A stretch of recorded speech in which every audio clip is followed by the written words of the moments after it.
dengan macam mana ianya bermula Betul, Okey, betul. Assalamualaikum. Nama saya Daddy Hood. So, saya akan ceritakan lah macam mana bermulanya saya dalam e-sport ni. Actually saya orang yang minat main game daripada saya kecil lagi.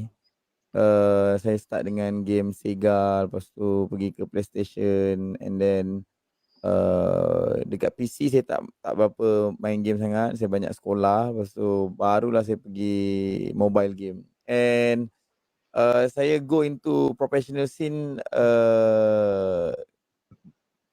time tu 2017, hujung 2017. And bila saya tengok ramai sangat player dalam e-sport ni, saya pun fikir kalau macam mana kalau e-sport ni perlukan good management.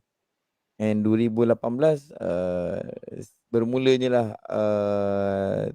saya dan rakan-rakan saya create satu team untuk get into serious lah dalam e-sport. Oh, Ya, 2018 betul 2018. So sekarang ni okey. So Dedi, masa masa tu start tu ramai tak kawan-kawan you yang macam cakap lag dulu ke, tak confident ke, apa ke, macam mana ke? Uh, Dia bukan setakat kawan lah. Dia even family pun masih lagi sekarang dah okey lah alhamdulillah. Tapi masa saya Mm-mm. nak start tu, even family pun tidak menyokong sebab saya dah berkahwin dan tu. And family yalah mungkin persepsi masyarakat ni akan pandang Mhm. adakah bermain game ni mampu membantu ekonomi keluarga, untuk Mm-mm. anak-anak, Mm-mm. untuk kehidupan lah maksudnya. Mm-mm. Tapi saya yakin setiap apa yang kita buat ni, kalau kita nawaitu tu untuk keluarga, untuk pendapatan, untuk naikkan ekonomi keluarga, insyaAllah lah ada benda tu tak ada apa yang melarang lah, as long benda tu halal lah insyaAllah. Betul, betul, betul, betul. Itu yang so Dedi boleh ceritakan lagi tak apa yang boleh Dedi kongsikan macam mana orang kata cara menjadi pencipta kandungan dari e-games ni. How do you start to think of e-games ni dia bukan main game je lah. Dia ni kita nak kena go serious, apa yang kita perlukan dan macam mana it leads to you pergi it has to become a content, it has to become a production house. Macam mana it leads to that? Kita dekat Malaysia ni kita agak belakang 5-6 step daripada negara-negara lain. Contohnya macam negara macam belah-belah kalau belah-belah barat ni diorang dah start lama dah e-sport ni as a career. And kita dekat Malaysia ni saya rasa baru lagi. Masih baru lah. So macam saya banyak banyak explore atau discover benda-benda yang dia actually kita dah ada dekat Malaysia dah ada, cuma tidak terlampau di-push ataupun lebih ke arah ke depan lah di kita control media market. So um, bila saya rasa menjadi content creator ni boleh menjana pendapatan tu, saya tengok kenapa orang spend masa lama-lama and diorang create content tu dari mana datangnya monetary tu. So dari situ saya belajarlah sebenarnya sikit-sikit apa yang boleh kita dapat, apa yang jangan kita buat untuk kita tak di strike untuk community guideline. So bila kita dah study tu semua, barulah saya bawa kawan-kawan saya untuk join streaming and content creator lah, jadi content creator. So mula memang susah lah, mula memang susah tapi agak pasif tapi sustain. Ah, Ya, itu yang penting sustain ya sustain betul. Okey Di, kalau misalnya ramai orang yang macam main game tapi Okey. diorang nak take things to the next level tu. What can you advise them ataupun apa tips ke ataupun apa yang you boleh share ke, you boleh ceritakan ke ataupun you ada cerita ke? Okey, ramai orang nak jadi streamer kat luar sana, saya faham. Ramai orang Mm-mm. yang nak membuat konten ataupun ramai orang yang buat macam-macam sebab zaman pandemik ni ialah zaman di mana semua orang belajar survival skill. Mm-mm. Tapi kita kena pandang satu lah, kita kena tahu apa kekuatan dekat diri kita ni untuk kita explore, untuk kita tunjukkan atau tonjolkan supaya kita ada direction sebenarnya. Selain daripada tu, kalau kadang-kadang memang ada juga yang down, ada juga yang tak tahu dekat mana yang terbaik. Sebenarnya tak semestinya berada di depan kamera tu 100% confirm kita boleh dapat good monetary. Actually kita di belakang tabir juga boleh menjana banyak income juga sebenarnya. Terutamanya production, merchandise, lepas tu e-sport ni dia merangkumi kehidupan lah sebenarnya. Kehidupan orang orang yang main game ataupun orang yang minat terhadap game. So kalau kita sekadar bermain game saja, tanpa kita fikirkan apa yang terbaik untuk kita punya planning masa depan, so itu akan membuang masa semata-mata. Itu akan memang masyarakat akan lebih narrow memandang e-sport ni satu benda yang buang masa. Sebenarnya dia sama je macam bola sepak. Bola sepak pun boleh jadi career. Kita main Betul, snooker pun boleh jadi career. betul. Kita buat apa sekalipun, kita bermain muzik pun boleh jadi career. Mm-mm. Semua orang boleh main gitar dalam dalam dunia ni, tapi tak semua orang boleh jadikan gitar tu as a career. Oh, itu satu satu tagline yang menarik tu Macam orang kata, wish, semua orang boleh memain gitar tapi tak ramai orang boleh main gitar sebagai career Betul. Jadi ramai orang boleh main game tapi tak ramai orang boleh main game sebagai career. Ya.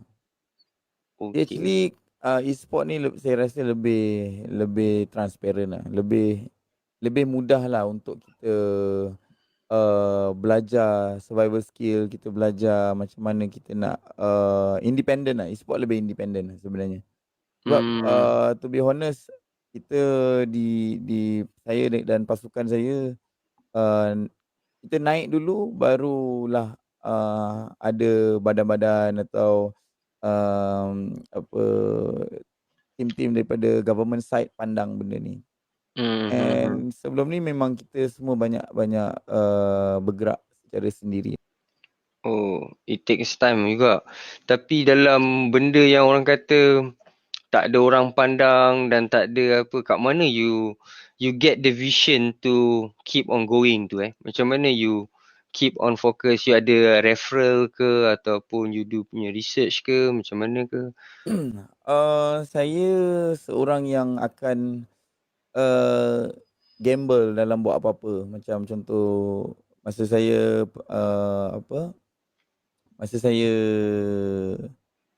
suarakan hak untuk dapatkan skatepark contohnya dekat Johor Bahru Mm-mm. dulu, Mm-mm. saya orang yang sebelum saya rebel, saya akan tengok dulu apa benda yang saya boleh bawa. Contohnya jumpa YDP ke, contohnya Mm-mm. jumpa badan-badan kerajaan ke, apa Mm-mm. yang perlu kita bawa. Kita tak semestinya kita dengan kita marah-marah dorang pun kadang tak dapat apa. Betul, betul, So sama betul. juga macam saya buat dekat e-sport lah. Saya sentiasa mengambil kira banyak banyak aspek. Saya tak adalah orang kata main sembuh je kalau tak dapat peruntukan ke ataupun tak dapat apa-apa kelebihan di e-sport ni terus sembuh, tak. Sebenarnya saya lebih lebih kepada mengkaji lah apa yang terbaik, apa yang boleh membantu masyarakat dan komuniti terutamanya. And saya nampak zaman sekarang memang bukan senang kita nak survive dengan zaman yang quite tough ni.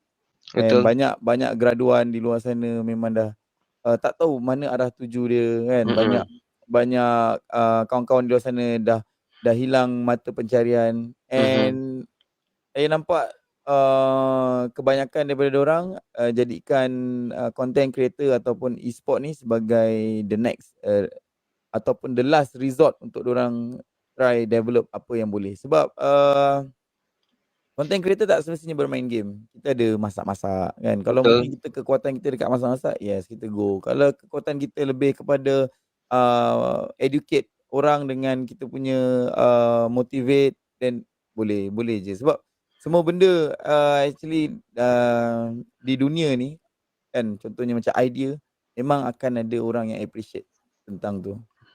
Betul, betul, betul. Itu menarik tu.